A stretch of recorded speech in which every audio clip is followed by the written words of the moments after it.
بسم اللہ الرحمن الرحیم۔ السلام علیکم سامعین مکرم، جب اللہ تعالیٰ کسی انسان کا وقت بدلتا ہے تو فقیر کو بادشاہ اور بادشاہ کو فقیر بنانے میں دیر نہیں کرتا۔ کب، کیوں اور کیسے کسی انسان کا وقت بدل جائے، اس بارے میں کچھ نہیں کہا جا سکتا۔ اب سوال یہ پیدا ہوتا ہے کہ اگر کسی انسان کا وقت بدلنے والا ہو، برے سے اچھا وقت شروع ہونے والا ہو، تو ایسے انسان پر اچھا وقت شروع ہونے سے پہلے کون کون سی نشانیاں ظاہر ہوتی ہیں؟ یعنی آپ اس بات کا کیسے پتہ لگا سکتے ہیں کہ آپ کا اچھا وقت شروع ہونے والا ہے؟ اگر آپ کو اس بات کا علم نہیں تو یہ سب جاننے کے لیے اس ویڈیو کو آخر تک ضرور دیکھیں، کیونکہ آج کی اس ویڈیو میں ہم آپ کو حضرت علی رضی اللہ عنہ کی بتائی ہوئی 5 ایسی نشانیوں کے بارے میں بتانے والے ہیں جو کسی انسان پر اچھا وقت آنے سے پہلے ظاہر ہوتی ہیں۔ یعنی اگر کسی انسان کو اپنی زندگی میں ان 5 نشانیوں میں سے کوئی ایک نشانی بھی دیکھنے کو مل جائے تو اس انسان کو سمجھ جانا چاہیے کہ عنقریب اس کا اچھا وقت شروع ہونے والا ہے۔ سامعین مکرم، ایک مرتبہ ایک شخص حضرت علی رضی اللہ عنہ کی خدمت میں حاضر ہوا اور عرض کی کہ کیا کوئی انسان جان سکتا ہے کہ اس کا اچھا وقت شروع ہونے والا ہے؟ یعنی کسی انسان کا اچھا وقت شروع ہونے سے پہلے کون کون سی نشانیاں ظاہر ہوتی ہیں؟ حضرت علی رضی اللہ عنہ اس شخص کی بات سن کر مسکرائے اور فرمایا کہ اللہ تعالیٰ کسی انسان کا وقت بدلنے اور اچھا وقت شروع کرنے سے پہلے 5 نشانیوں کو ضرور ظاہر کرتا ہے، جنہیں دیکھ کر انسان کو سمجھ جانا چاہیے کہ بہت جلد اس کا وقت بدلنے والا ہے اور اس کا نیک اور اچھا وقت شروع ہونے والا ہے۔ اس شخص نے عرض کی کہ وہ 5 نشانیاں کون سی ہیں جو اچھا وقت شروع ہونے سے پہلے ظاہر ہوتی ہیں؟ اس پر حضرت علی رضی اللہ عنہ نے فرمایا کہ وہ 5 نشانیاں یہ ہیں۔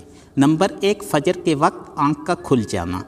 فرمایا جب انسان کی آنکھیں فجر کی نماز کے وقت کھلنے لگ جائیں اور اس کے دل میں بستر چھوڑ کر نماز پڑھنے کا شوق پیدا ہو جائے، یا اس سے ایسا محسوس ہونے لگے کہ اس کا رب اس کو اپنی طرف بلا رہا ہے، تو ایسے انسان کو سمجھ جانا چاہیے کہ اس کی قسمت کا دروازہ کھلنے والا ہے، اس کا وقت بدلنے والا ہے اور بہت جلد اس کا اچھا وقت شروع ہونے والا ہے، اس پر کامیابی اور کامرانی کا دروازہ کھلنے والا ہے، اسے زندگی میں ایک نیا اور روشن راستہ ملنے والا ہے۔ اگر آپ کی آنکھ بھی نماز فجر کے وقت کھلنا شروع ہو جائے اور آپ کے دل میں عبادت کا شوق پیدا ہو جائے تو سمجھ جائیں کہ آپ کا وقت بھی بدلنے والا ہے۔ نمبر 2، جس کو دین کی سمجھ آنا شروع ہو جائے۔ نبی کریم صلی اللہ علیہ وآلہ وسلم کا ارشاد ہے کہ اللہ تعالیٰ جس کو پسند کرتے ہیں اسے دین کی سمجھ بوجھ عطا فرماتے ہیں۔ اللہ تعالیٰ دنیا کا علم تو ہر کسی کو عطا کرتے ہیں، لیکن دین کا علم صرف اسی کو عطا کرتے ہیں جسے پسند کرتے ہیں۔ اور پھر فرمایا علم ایک نور ہے، خدا جسے چاہتا ہے اس کے دل میں ڈال دیتا ہے، اور خدا جسے دین کا علم عطا کر دے اسے اپنا محبوب بنا لیتا ہے۔ پھر ایسے شخص کے دل میں اللہ تعالیٰ کی محبت اور اللہ کے رسول صلی اللہ علیہ وآلہ وسلم کی محبت پیدا ہو جاتی ہے، اس کے دل میں عبادت کا شوق پیدا ہو جاتا ہے، اس کا دل ذکر الہی کے لیے تڑپنے لگتا ہے۔ یہ اس بات کی نشانی ہے کہ اس شخص کا وقت بہت جلد بدلنے والا ہے۔ نمبر 3، آزمائشوں میں صبر کرنے لگ جانا۔ حضرت علی رضی اللہ عنہ نے فرمایا اللہ تعالیٰ جب کسی بندے کو پسند فرماتا ہے تو اس سے تھوڑی آزمائشوں میں بھی ڈالتا ہے۔ نبی کریم صلی اللہ علیہ وآلہ وسلم کا ارشاد ہے کہ جب اللہ کسی انسان کو اپنا محبوب بناتا ہے تو پریشانیوں اور مصیبتوں سے اس کی آزمائش بھی کرتا ہے۔ اللہ تعالیٰ دیکھنا چاہتا ہے کہ میرا یہ بندہ اس مصیبت میں صبر و شکر سے کام لیتا ہے یا میری ناشکری اور نافرمانی کرتا ہے۔ جب انسان اللہ تعالیٰ کے فیصلے پر راضی ہو جائے تو اللہ تعالیٰ اس شخص کی دنیا و آخرت دونوں سنوار دیتے ہیں، اور جو شخص شیطان کی باتوں میں آ جائے اور یہ سوچنے لگ جائے کہ میرے ساتھ تو بہت برا ہو گیا ہے، حالانکہ میں نماز بھی پڑھتا ہوں، روزہ بھی رکھتا ہوں اور نیک اعمال بھی کرتا ہوں، یہ پریشانیاں اور مصیبتیں آخر میرے ہی مقدر میں کیوں ہیں؟ لوگ اکثر پریشانی کی حالت میں ایسا سوچتے ہیں، لیکن یاد رکھیں ایک مسلمان کو ایسا کبھی نہیں سوچنا چاہیے اور مایوس نہیں ہونا چاہیے، کیونکہ مایوسی کفر ہے۔ اسے ایسے لوگوں کی طرف دیکھنا چاہیے جو اس سے کہیں زیادہ مصیبت اور درد میں مبتلا ہیں تاکہ اس کا درد ختم ہو جائے۔ سامعین مکرم، حضرت بلال رضی اللہ عنہ وہ صحابی ہیں جب ہمارے پیارے نبی صلی اللہ علیہ وآلہ وسلم معراج پر تشریف لے گئے، اس دوران جب جنت کو دیکھا تو وہاں پر کسی کے قدموں کی آہٹ سنائی دے رہی تھی، تو آپ صلی اللہ علیہ وآلہ وسلم نے حضرت جبرائیل علیہ السلام سے پوچھا کہ اے جبرائیل یہاں کون ہے جس کے قدموں کی آواز آ رہی ہے؟ تو حضرت جبرائیل علیہ السلام نے فرمایا کہ یہ حضرت بلال حبشی رضی اللہ عنہ ہیں۔ پھر اللہ کے نبی صلی اللہ علیہ وآلہ وسلم جب معراج سے واپس آئے تو حضرت بلال رضی اللہ عنہ سے پوچھا کہ اے بلال تم ایسا کون سا عمل کرتے ہو؟ تو اس پر حضرت بلال رضی اللہ عنہ نے عرض کی کہ اے اللہ کے رسول صلی اللہ علیہ وآلہ وسلم یہ عمل آپ ہی نے تو مجھے بتایا تھا۔ یہ سن کر آپ صلی اللہ علیہ وآلہ وسلم نے فرمایا کہ اے بلال میں نے آپ کو کیا بتایا تھا؟ تو حضرت بلال رضی اللہ عنہ فرمانے لگے کہ اے اللہ کے رسول صلی اللہ علیہ وآلہ وسلم آپ نے فرمایا تھا کہ ہر وقت باوضو رہا کرو، اس لیے میں ہر وقت باوضو رہتا ہوں۔ جب میں بے بس ہو جاتا ہوں تو فوراً ہی نیا وضو کر لیتا ہوں۔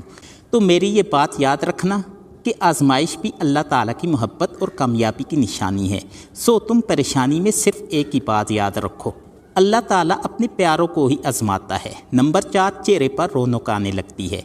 حضرت علی رضی اللہ عنہ نے فرمایا جس شخص کے چہرے پر شادابی اور رونق آنے لگ جائے تو ایسے انسان کو سمجھ جانا چاہیے کہ بہت جلد اس کا وقت بدلنے والا ہے اور اس کا اچھا وقت شروع ہونے والا ہے۔ اللہ تعالیٰ جس انسان کو اپنا محبوب بناتے ہیں تو اس کے چہرے پر نور آنے لگتا ہے، اس نور کی وجہ سے اس کا چہرہ گلاب کی طرح کھل جاتا ہے۔ ایسا انسان پھر ہر وقت دنیا کے سامنے خوشی کا اظہار کرتا ہے، بلکہ ایسا لگنے لگ جاتا ہے کہ اس انسان سے بڑا پرسکون انسان دنیا میں کوئی نہیں۔ وہ ہر وقت ہر حال میں خوش نظر آتا ہے، اس کے چہرے پر ہر وقت مسکان دکھائی دینے لگ جاتی ہے اور وہ اپنے غصے پر قابو پانے لگ جاتا ہے۔ تو ایسے انسان کو سمجھ جانا چاہیے کہ اس کی زندگی میں اب خوشیوں کی بارش ہونے والی ہے، اس کا وقت بہت جلد بدلنے والا ہے۔ ایسے انسان کو اللہ تعالیٰ اس کی امید سے بھی زیادہ عطا فرماتے ہیں۔ نمبر 5، قناعت کرنا۔ قناعت کا مطلب ہے حلال طریقہ سے جتنا بھی رزق مل جائے اسی پر راضی رہنا، زیادہ حرص اور لالچ سے بچتے رہنا۔ حضرت علی رضی اللہ عنہ نے فرمایا کہ قناعت وہ سرمایہ ہے جو کبھی ختم نہیں ہوتا۔ قناعت کرنے سے خرچوں میں کمی آ جاتی ہے جس سے مال و رزق میں اضافہ ہوتا ہے۔ قناعت کی وجہ سے انسان کے دل سے بغض و لالچ ختم ہو جاتی ہے۔ پھر جب اس کے پاس زیادہ مال آتا ہے تو وہ اس سے غریبوں اور مسکینوں میں بانٹنا شروع کر دیتا ہے۔ جب کوئی انسان اپنا مال غریبوں اور مسکینوں میں بانٹنے لگ جاتا ہے تو اللہ تعالیٰ اس شخص پر اپنے غیب کے خزانوں کا منہ کھول دیتے ہیں۔ دیکھتے ہی دیکھتے اس کا وقت بدلنے لگتا ہے، اس کا دل روشن ہو جاتا ہے۔ ایسا شخص پھر کبھی شکوے اور شکایت نہیں کرتا، بلکہ کہتا ہے کہ اللہ جو بھی کرتا ہے بہتری کرتا ہے۔ ایسے شخص کے بارے میں اللہ تعالیٰ فرماتے ہیں کہ اے جبرائیل، میں نے اس بندے کو اپنا محبوب بنا لیا ہے، تم بھی اسے اپنا محبوب بنا لو۔ پھر حضرت جبرائیل علیہ السلام منادی کراتے ہیں کہ یہ بندہ اب اللہ تعالیٰ کا محبوب بن چکا ہے۔ اس منادی کو سن کر ساتوں آسمانوں کے فرشتے بھی اس بندے سے محبت کرنے لگتے ہیں۔ پھر ایک فرشتہ آسمان سے دنیا پر آتا ہے اور یہ اعلان کرتا ہے فلاں شخص اللہ تعالیٰ کا محبوب بندہ ہے۔ آسمان کے تمام فرشتے اس سے محبت کرتے ہیں، لہٰذا تم بھی اس سے محبت کرو۔ پھر اللہ تعالیٰ اپنی تمام مخلوقات کے دل میں اس کے لیے محبت پیدا فرما دیتے ہیں۔ سامعین مکرم، یہ تھیں وہ 5 نشانیاں۔ جس انسان کو ان 5 نشانیوں میں سے ایک بھی نشانی دیکھنے کو مل جائے تو اس سے سمجھ جانا چاہیے کہ بہت جلد اس کا اچھا وقت شروع ہونے والا ہے۔ اللہ تبارک و تعالی ہم سب کو اپنے حفظ و ایمان میں رکھیں اور صراط مستقیم پر چلنے کی توفیق عطا فرمائے، آمین۔ سامعین مکرم، اب اگلی ویڈیو کے ساتھ آپ کی خدمت میں پھر حاضر ہوں گا، تب تک کے لیے اللہ حافظ۔